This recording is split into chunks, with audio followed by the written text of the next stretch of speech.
Pakisagot bro, kung si Jesus Christ ang Holy Spirit, bakit ang Holy Spirit dumadapo sa kanya siyam lang pala yun?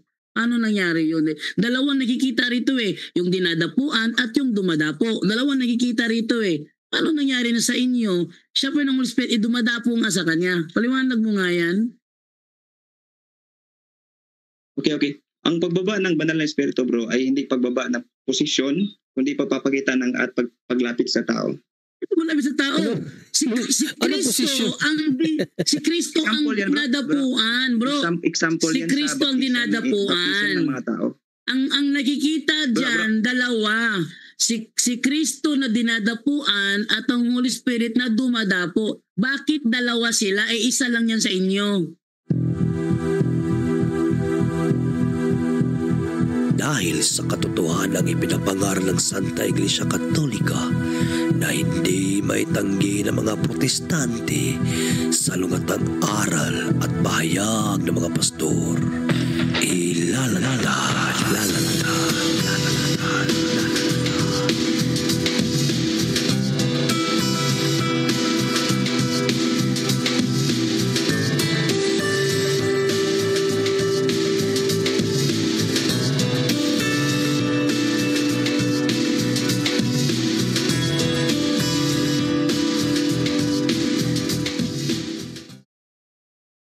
Bag sauce in behead.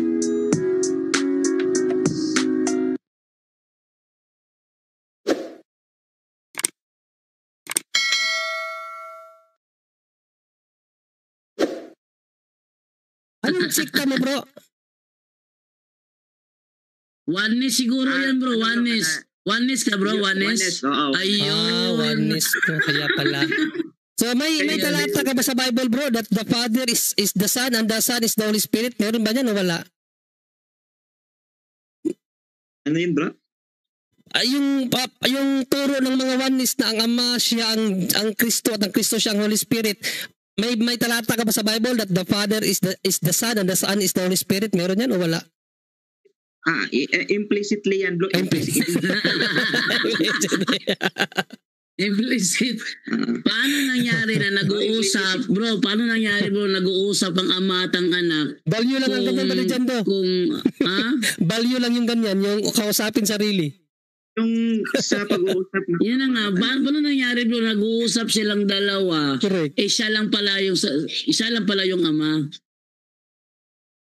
In terms na siya sa relational. Relational. Nag-uusap nga nag-uusap eh. Paano mo masasabi? Halimbawa, Mateo 3:16. O ito, maganda to. Magandang ito Mateo 3:16. O halimbawa, sabi sa Mateo 3:16, ito sabi, nang mabautismuhan si Jesus, kaagad siyang umahon sa tubig. Si Jesus ay nasa tubig. Nabuksan ng langit at nakita ni Jesus ang Espiritu ng Diyos na bumababang parang isang kalapate. Dumapo sa kanya. Itong dumapo bro, ito ba yung Holy Spirit bro o hindi? Ano bro? Itong dumapo kay Kristo na Espiritu ng Diyos, ito ba ang Holy Spirit o hindi? Oo, Espiritu. Figuratively. Yan ba ang Holy Spirit? Yes or no? O yan. Ngayon, bakit yung Holy Spirit dumadapo kay Kristo, si Kristo rin pala yun? Paano nangyari yun? Paliwanag mo nga. Okay. Sa kasi bro, sa belief ng oneness. Sagutin mo muna yung ano niya bro. Hindi nagtanong si Brother Jando sa belief niyo. Sagutin mo tanong ni Brother Jando. Bakit nakapatong ang Espiritu kay Kristo kung siya din yun? Sige. Bakit nakapatong ang Bakit bumabang parang isang kalapate ang Holy Spirit at dumapo kay Kristo? Bakit siya dumapo kung siya pa rin yun? Sagot. Wait lang bro. Ang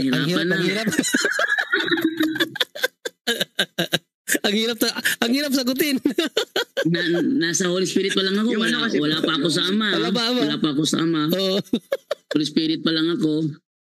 Pakisagot bro, kung si Jesus Christ ang Holy Spirit, bakit ang Holy Spirit dumadapo sa kanya siyam lang pala yun? Ano nangyari yun? Dalawang nakikita rito eh, yung dinadapuan at yung dumadapo. Dalawang nakikita rito eh. Paano nangyari na sa inyo? Siya po ng Holy Spirit, dumadapo nga sa kanya. Paliwanag mo nga yan.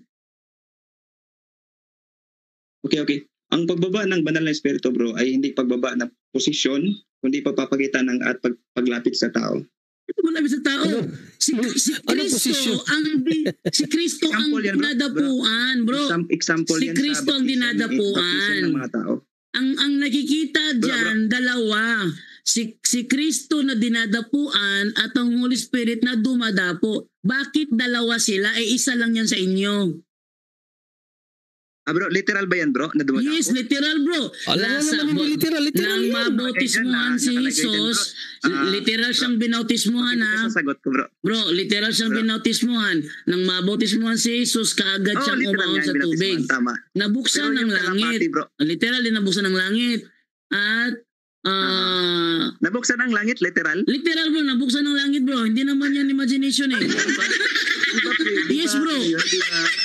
Hindi figurative bro. Dahil talagang nabuksan ng langit nung siya Ibig ay sabihin pala ba binautismuhan. dyan ibig sabihin itong si kapatid, so itong Acts 8:38 pala, nung Acts 8 38 nung nabuksan ang langit, nakita ni Esteban, hindi literal yan? Palagay natin na literal yan bro. O yan. Na tapos, nabuksan Ginawa ng lang yan bro langit. na example. Ang ng tanong ngayon Panginoon dito, eto kung bro. anong nangyayari. Bro, ito nga tanong to ha. May dinadapuan at may dumadapo. Ang tanong, yung dinapuan ba yun ang dumadapo? Sagot. Oh, yan, maganda yan ang tanong. Sagot bro. Yung dinadapuan ba? Yung dumadapo bro. Yung power ng Ama. dinadapuan ba ang siyang dumadapo? Power ng Diyos yun bro. Hindi, sagutin mo bro. Sagutin mo, strawman pala siya sa iyo eh. Ano bro? Pakisagot. Yung Sabi ko nga, dinadapuan, hindi. yun ba Hindi. ang dumadapo? Hindi. Sagot. Sabi ko bro, hindi in relational term. Hindi. So ibig sabihin, iba yung ibig sabihin in bro, relational term. ibig sabihin bro, iba ang dumadapo, iba ang dinadapuan, tama. Tama, in O relational ngayon, term. ang tanong, ilan sila? Dalawa, in O relational yun, term. dalawa. Okay. Tapos, Bro, in relational terms again, in terms of role. mali yung definition mo. Sa 17 naman. In relational term daw. Tanongin kita sa relational term bro. In Sa relational relational term bro. term. In relational term kapatid. Explain ko Kapag muna may bro. karelasyon ka, yung karelasyon mo, same person, different person. Yun, magandang tanong. yan, Bro. tanong ko. Sige, sagutin mo, ha? bro. Pag may karelasyon ka, Bro, you have to bro, guard. pag may karelasyon ka, That means yung you have to karelasyon guard. mo ba ay ibang tao o sarili mo? Oh. Sagot. Sige. Wait lang explain ko bro. Ay, hindi. Sige, Sagutin mo na kagad. No? Technical question. Kapag may, sabi mo, in relational terms, sige, gagamitin natin yung argumento mo. In relational term, kapag ang isang, bro, makinig ka muna. Kapag ang isang person may karelasyon, yung bang karelasyon niya, sarili niya, o ibang persona? Ano ko bro? Makinig ka muna sa tanong para maunawaan mo. Hindi mo maunawaan yung tanong ko kasi sagot ka ng sagot. Sabi mo kasi, ang sagot mo kapatid dyan in relational term. Kaya ito ang tanong ko. In relational term. Explain mo na ako bro. Explain. Unawain mo muna yung tanong ko bago ka mag-explain kasi hindi mo matama yung sagot. Oo nga. Naintindihan. Sige bro. Pakinggan mo natin siya. Okay, Ating tingnan kung tama bang pagsagot niya. Sige, sagot.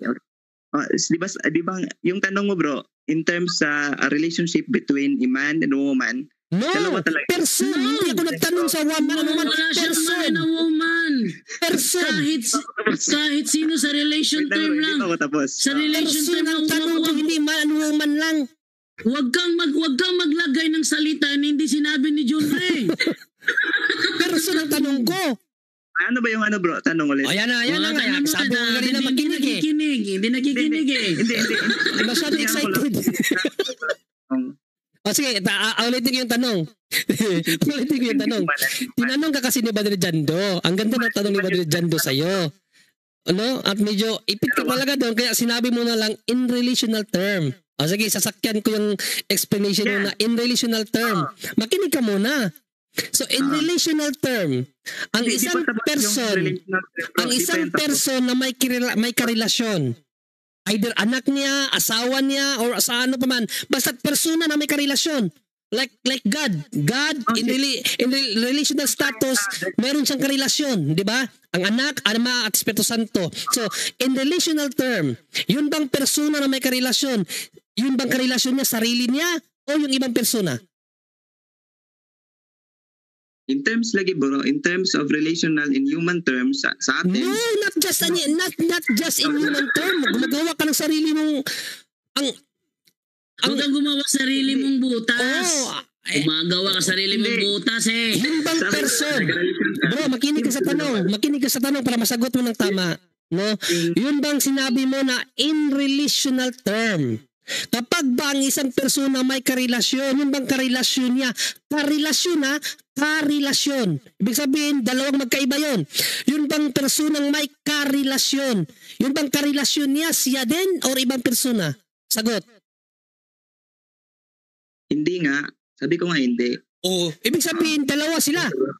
Dalawa sila.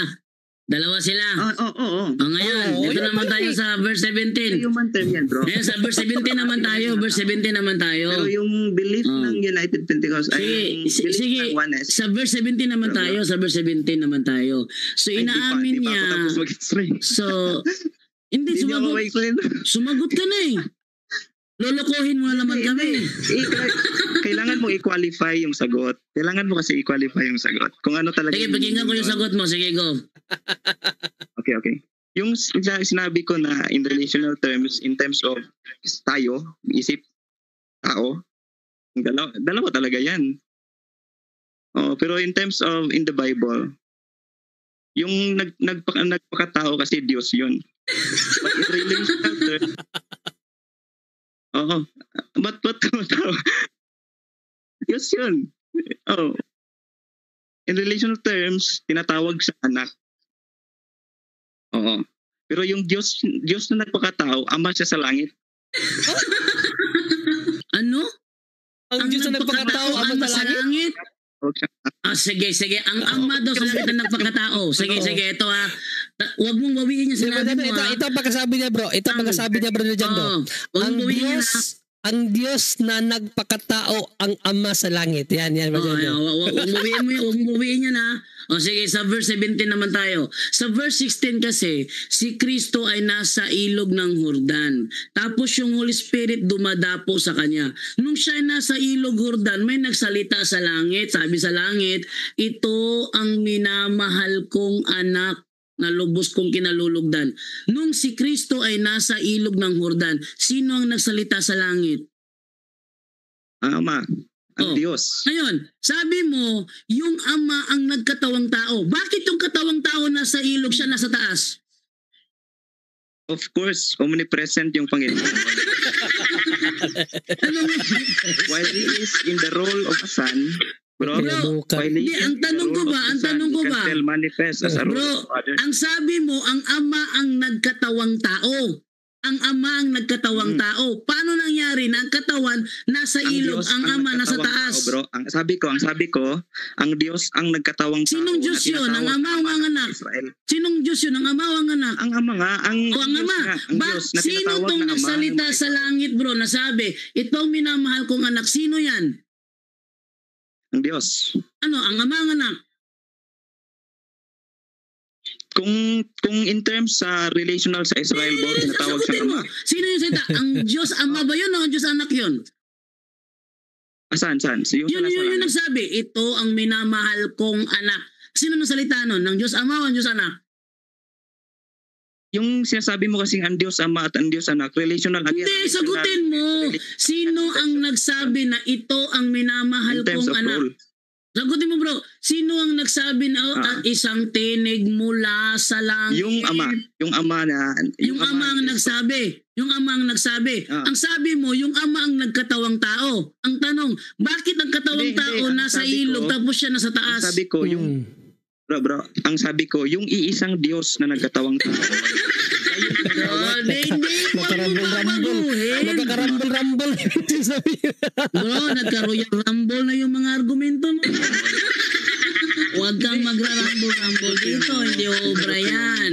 Bro, ang sabi mo kasi, ang ama ang nagkatawang tao. Paano nangyari na yung katawang tao nasa ilog siya, nasa taas? Oo. Sabi ko nga sa iyo, bro. Omnipresent yung ama. Kung omnipresent yung ama, hindi niya kakausapin yung sarili niya. Ano ka ba? Ano ang tawag mo, kapatid? Ano ang tawag mo sa isang persona na kumakausap sa sarili? Balyo, hindi balyo? Ay, yung term na persona, bro, nasa Sige, second to third basa ko century ng isang talata. Hindi, ano ang tawag mo sa isang persona? Ano ang tawag sa isang persona na kumakausap sa sarili? Balyo, hindi balyo? In terms sa human, baliw.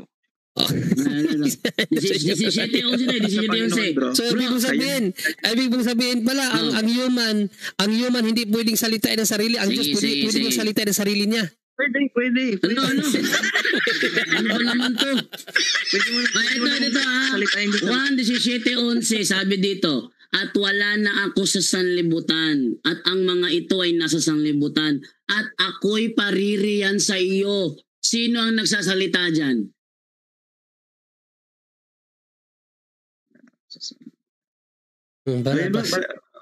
At ako ay paririyan sa iyo. May nagsasalita sa 17:11. Sabi niya, at wala na ako sa sanlibutan, at ang mga ito ay nasa sanlibutan, at ako ay paririyan sa iyo. Sino ang nagsabi, ako ay paririyan sa iyo? Yung katawang tao na i-glory.